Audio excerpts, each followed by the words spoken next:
وأن هذا صراطي مستقيما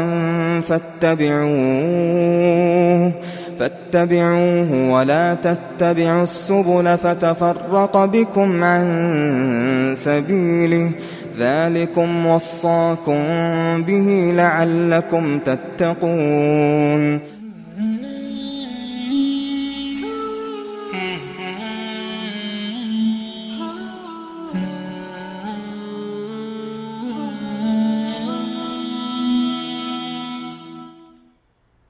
الحمد لله والصلاة والسلام على رسول الله وعلى آله وصحبه و من والاه. اما بعد، السلام علیکم و رحمت الله و برکاته.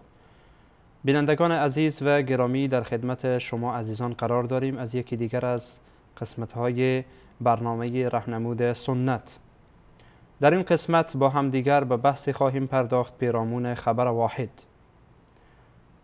اهل بدعت در باب سنت پیامبر صلی الله علیه و سلم حرفها و کلامهای به هر حال دارند و ردیه های بر سنت پیامبر صلی الله علیه و سلم دارند و کسانی هم هستند که در این مورد اخبار رسول الله صلی الله علیه و سلم را با اقسام و با انواع مختلف تقسیم کرده و برخی از آنها را رد می کنند و برخی دیگر را تایید می کنند. ما در این برنامه در این مورد صحبت خواهیم کرد که خبر واحد هم در باب اعمال و هم در باب اعتقاد به عنوان دلیل و حجت به نزد ما محسوب می شود.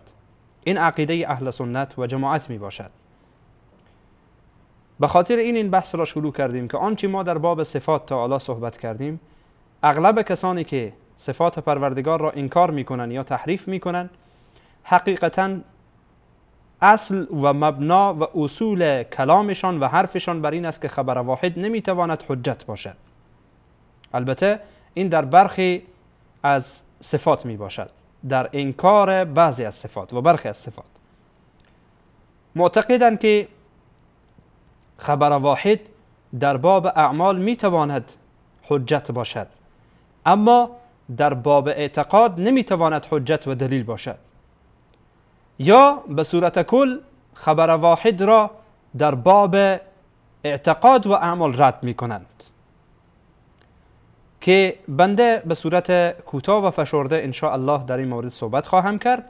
اما قبل از آن اجازه بدید که یک حدیثی از رسول الله صلی الله علیه و سلم را در اینجا به خدمت شما عزیزان روایت بکنم که دلالت بر این می کند که افرادی در آخر الزمان پیدا می شوند با این طرز تفکر غلط و اشتباه.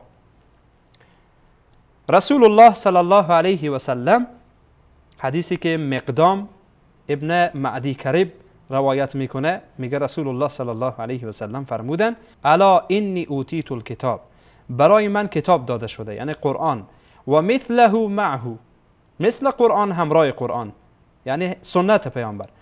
الا یوشک رجل شبعان علی اریکته یقول، انسانی می آید و بر اریکه خود تکیه زده میگه که علیکم بهذا القرآن، بر شما با این قرآن، فما وجدتم فیه من حلال فاحلوا و ما وجدتم فیه من حرام فحرموا.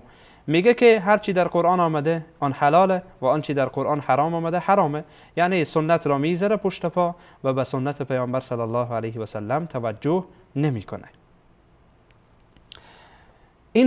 این گروه متاسفانه به وجود آمدن بعد از اینکه خوارج زمان حضرت عثمان، که حقیقتا کسایی که بر علی حضرت عثمان رضی الله تعالی عنه خروج کردند، آنها هم خوارج دست اول بودند.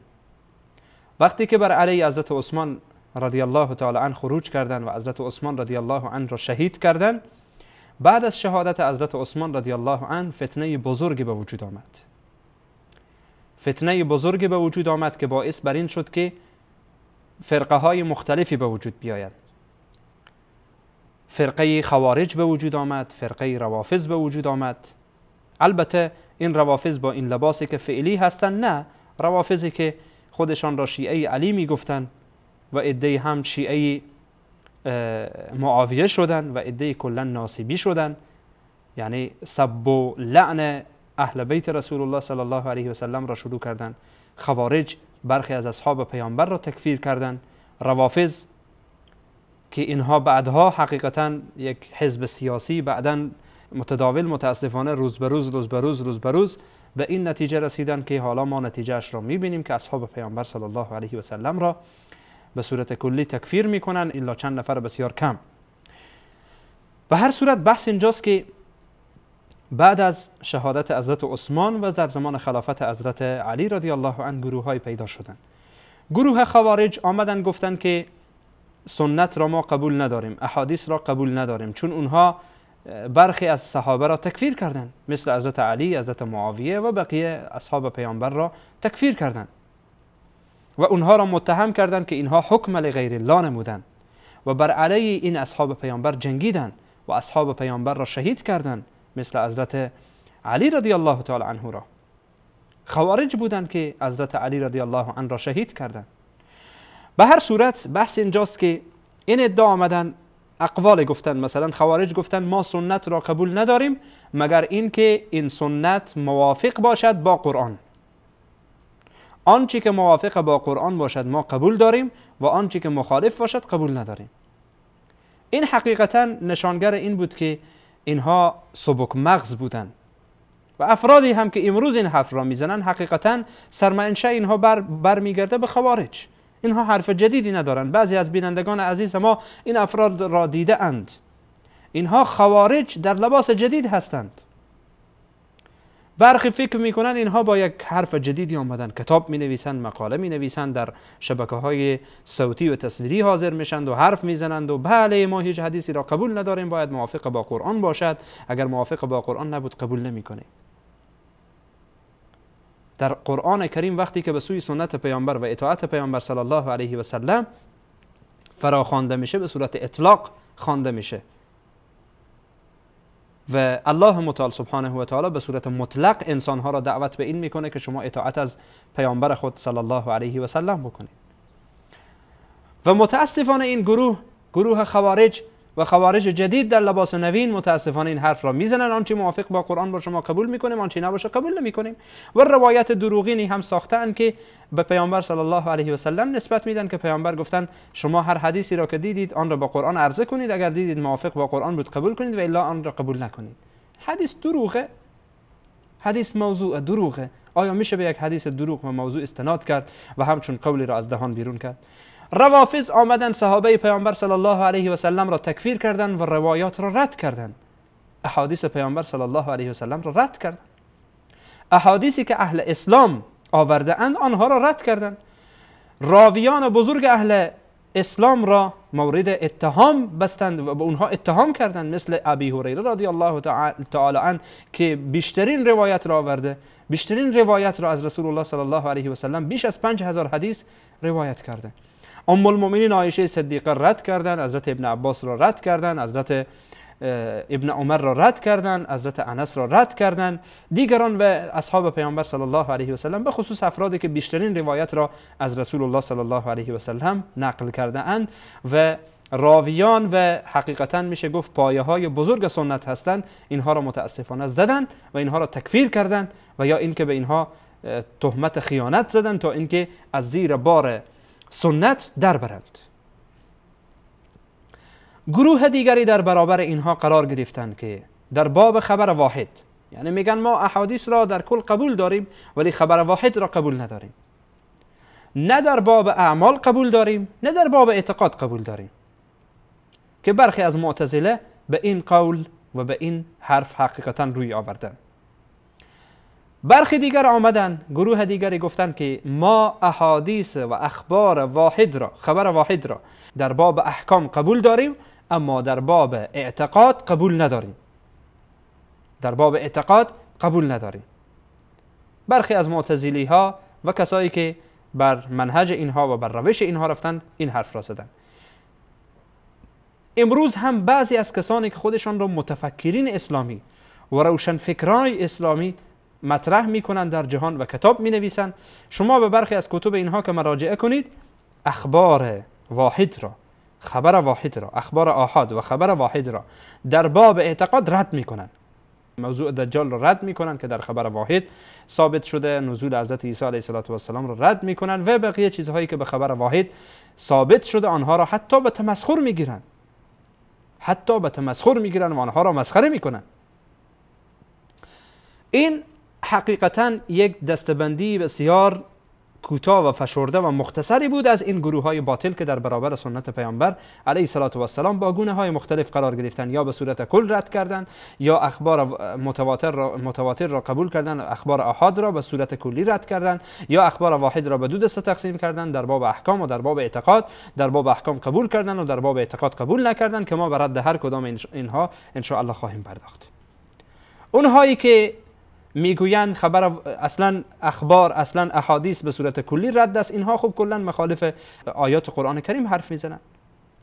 الله متعال میگه و ما ینطق عن الهوى ان هو الا وحی یوحى، سوره نجم آیت 3 و آیت 4. الله میگه که پیامبر صلی الله علیه و سلم چیزی از پیش خود نمیگوید، آنچه که میگوید حقیقتا وحی از جانب الله متعال هست. و الله متعال میفرماید من یطیع الرسول فقد اطاع الله، هر کس از پیامبر اطاعت کنه از الله اطاعت کرده. و میفرماید یا ایها الذین آمنوا اطیعوا الله و اطیعوا الرسول، ای مؤمنین از پیامبر از الله و پیامبر اطاعت کنید. یا میفرماید من یطیع الله و الرسول فاولئک مع الذین انعم الله علیهم الی آخر. و یا اینکه الله سبحانه و تعالی میفرماید لقد من الله علی المؤمنین اذ بعث فیهم رسولا من انفسهم یتلو علیهم آیاته و یزکیهم و یعلمهم الکتاب والحکمه. ایشان را تعلیم کتاب میده و تعلیم حکمه میده که مفسرین و صحابه میفرمایند حکمت مراد در اینجا سنت پیامبر صلی الله علیه و سلم، چون دو تا با هم در کنار هم آمده و از هم جداست.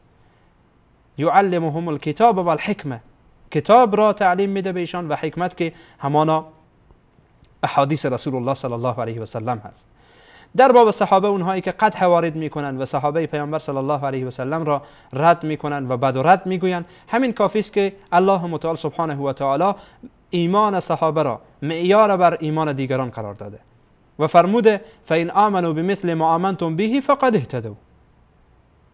و اینکه الله سبحانه و تعالی هدایت صحابه و راه و روش صحابه را معیار بر راه و روش دیگران قرار داده و فرموده و من یشاقق الرسول من بعد ما تبین له الهدى و یتبع غیر سبیل المؤمنین. و همین برای صحابه کفایت میکنه که الله متعال سبحانه و تعالی برای کسانی که پیروی خوب و شایسته از اونها میکنن اونها را وعده به بهشت داده و فرموده والسابقون الاولون من المهاجرین والانصار والذین اتبعوهم باحسان رضی الله عنهم و رضوا عنه. الله متعال اعلان رضایت کرده از کسانی که از صحابه پیروی میکنن و اتبعوهم به احسان، پیروی خوب میکنن از صحابه. اینها خب به هر حال چیزی در برابر قرآن حرفی برای گفتن ندارن. اون بدبخته هایی هم که به صورت کلی صحابه را نعوذ بالله تکفیر میکنن یا بعضی از صحابه را تکفیر میکنن، به هر صورت اینها خب گروه های باطلی هستند که در مورد اینها حرفها فراوان هست و کوتاه در مورد هر کدام صحبت کردیم. اما بحث دیگر این که در میان اخبار، در میان احادیث پیامبر صلی الله علیه و سلم افراد میآیند تقسیمات میکنن، خبر متواتر، خبر آحاد و فلان و فلان. مثلا در باب خبر متواتر وقتی که تعریف میشه میگه خبر متواتر اونه که دارای شروطی باشه. اولا اینکه بدون حصر باشه، یعنی تعداد معینی نداشته باشه و به اندازه این افراد زیاد باشن که عقل جمع شدن آنها بر دروغ را محال بشماره. و همچنین این که این در حقیقت بر اساس حس، یعنی این خبر متواتر به حس نقل بشه، مثلا بگه قال سمعتو، شنیدم، گفت و به اینها، یعنی بر حس اونها را مطرح بکنه. به این میگن خبر متواتر. البته احادیث پیامبر صلی الله علیه و سلم را به خبر متواتر و خبر آحاد تقسیم کردن. اولین کسایی که تقسیم کردن جهمی ها کسایی که اهل تعطیلن، معتزلی ها و رافضی ها هستند. چنانچه امام ابوالعز حنفی رحمه الله در شرح عقیده طحاویه جلد دوم صفحه 498 چاپ مؤسسه الرساله بیروت این قول را میاره. بعد میگه که قوله، یعنی قول طحاوی، امام طحاوی میگه که و جمیع ما صح عن رسول الله صلی الله علیه و سلم من الشرع والبیان كله حق. بعد میگه که امام ابن ابوالعز حنفی رحمه الله چی میگه؟ میگه یشیر الشیخ رحمه الله، یعنی طحاوی، امام طحاوی میگه، اشاره به این میکنه که الى الرد على الجهمیه والمعطله والمعتزله والرافضه القائلین بان الاخبار قسمان متواتر و آحاد. اخبار متواتر هست، اخبار آحاد هست. بعد فالمتواتر و ان کان قطعی السند لکنه غیر قطعی الدلاله. بعد میگه که آمدن در این مورد حرفهای زدن و چیزهایی گفتن، اما این که در کتب مصطلح این تقسیمات در کتب مصطلح حدیث موجوده، به خاطر اینه که طلبه علم این موضوعات را بفهمن، درک بکنن، این موضوعات را بفهمن و درک بکنن. و برای اوائل خب برای این نوشته شد این مسائل که تا طلبه علم اینها را درک بکنن، ولی بعدها به عنوان یک اصل مهم در کتب مصطلح جای گرفت. ولی حقیقتا اولین کسانی که این حرفها را زدن، چنانچه امام ابن ابوالعز حنفی رحمه الله در شرح عقیده طحاوی اشاره میکند، جهمی ها و معطله بودن و معتزلی ها بودن و رافضی ها بودن. به هر صورت ان شاء الله برخی دیگر از تعاریفی که در این مورد هست را به خدمت بینندگان عزیز و گرامی بعد از یک میان برنامه ان شاء الله عرض خواهم کرد.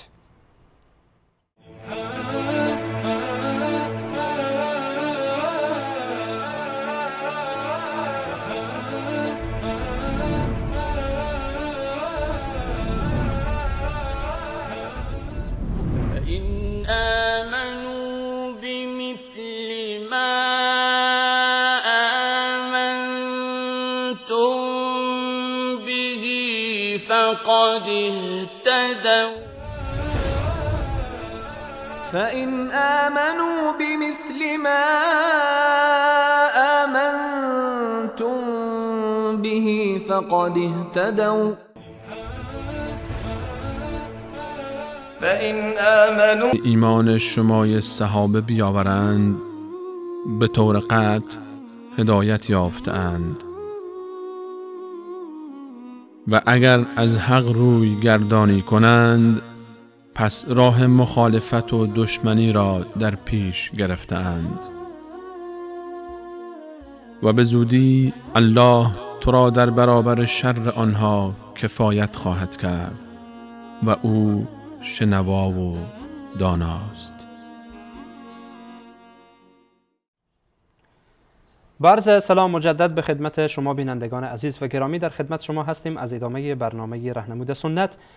قبل از میان برنامه پیرامون فرق باطلی که در مورد احادیث پیامبر علیه السلام شک و ردودی دارند، به هر حال در مورد آنها صحبت کردیم و پیرامون این موضوع صحبت کردیم که اولین کسانی که تقسیمات را در میان خبر واحد و متواتر حقیقتا به خصوص از باب احتجاج تقسیماتی را در میان آنها آوردن که یکی افاده علم میکنه، یکی افاده ظن میکنه، یعنی افاده گمان را میکنه. این موضوعات را و بعدا متاسفانه در بعضی از کتب مصطلح اینجا گرفت و بعدا به همین ترتیب اوائل خب به خاطر تنبیه طلاب بود، ولی بعدا به عنوان یک مسئله در کتب مصطلح متاسفانه جا گرفت. به هر صورت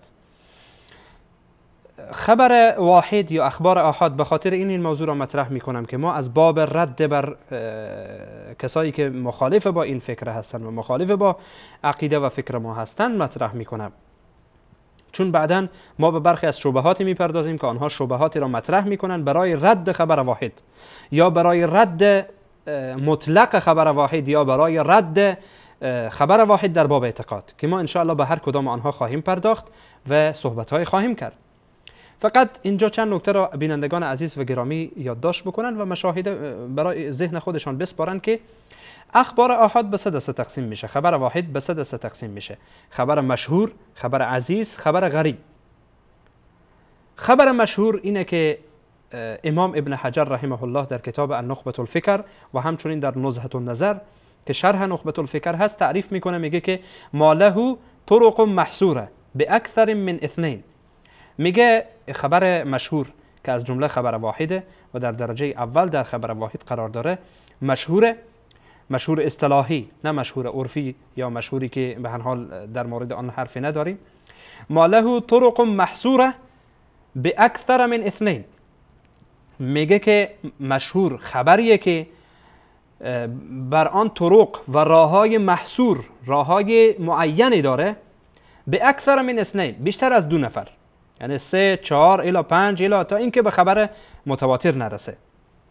و هو المشهور عند المحدثین. میگه مشهور در نزد محدثین همین تعریف را داره که یک تعداد معینی داره ولی بیشتر از 2 نفره. یعنی اگر 3 نفر 4 نفر مثلا در طبقه صحابی، در طبقه تابعی، در طبقه تبع تابعی که به فردی که روایت را آورده و روایت را نقل کرده برسه به 3 نفر، از 3 نفر از 2 نفر بیشتر باشه، 3 4 الی تا اینکه به درجه حد تواتر برسه، میگه این خبر مشهوره. و این میگه مشهور در نزد محدثین همین است.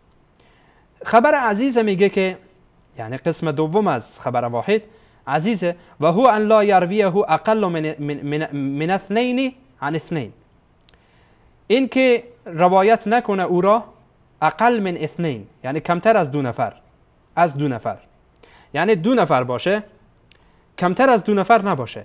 2 نفر یعنی 2 نفر از 2 نفر، مثلا در طبقه صحابی از طبقه تابعین مثلا 2 نفر روایت میکنه از 2 نفر صحابی، به عنوان مثال. این خبر عزیز هست، به آن عزیز میگویند. هر کدام از اینها باز از خود یک به هر حال تعریفات خاص خودش را داره. فقط من برای ابتدایی مقدماتی برای بیننده ها میگم که بعداً ما مسائلی که از شبهات این افراد را مطرح میکنیم عزیزان حداقل یک معلومات کوتاهی داشته باشند. و حدیث غریب اونه که و هو ما يتفرد بروایته شخص واحد في اي موضع وقع التفرد به من السند. میگه این که تفرد بکنه، یک نفر روایت بکنه، یک شخص روایت بکنه در هر موضع از اسناد که باشه، مثلا از طبقه صحابی باشه، از طبقه تابعی باشه، از طبقه تبع تابعی باشه، تا ای که به اصل آن کسی که این حدیث را روایت کرده و در کتاب خود آورده. تا اونجا اگر در هر کدام از این سلسله طبقات یک نفر بود، این روایت میشه روایت غریب میشه، روایت غریب. بنابراین عزیزان خبر واحد به 3 دسته تقسیم میشه: مشهور، عزیز و غریب. مشهور اینه که بالاتر از 2 نفر آن را روایت بکنن، یعنی 3 4 5 تا این که به درجه متواتر برسه.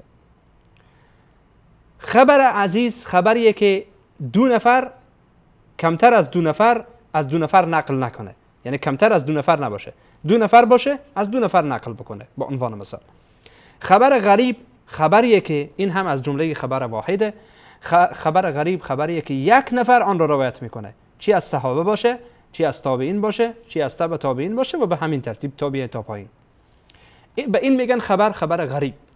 یک سری شبهاتی افرادی که خبر واحد را به صورت کلی رد میکنند یا خبر واحد را در باب اعتقاد رد میکنند و در باب اعتقاد با آن دلیل نمیجویند و استناد نمیکنند، یک سری به هر حال دلایل نمیشه گفت، شبهاتی هست و شکه‌های در ذهن آنها هست و شبهاتی در ذهن آنها هست که نیاز به برطرف کردن داره و متاسفانه این شبهات را بار بار به ذهن مسلمان ها القا میکنن، چون ذهنهای خودشان مریضه و ذهنهای خودشان در حال تشویشه، ذهنهای مسلمان ها را به تشویش میاندازن.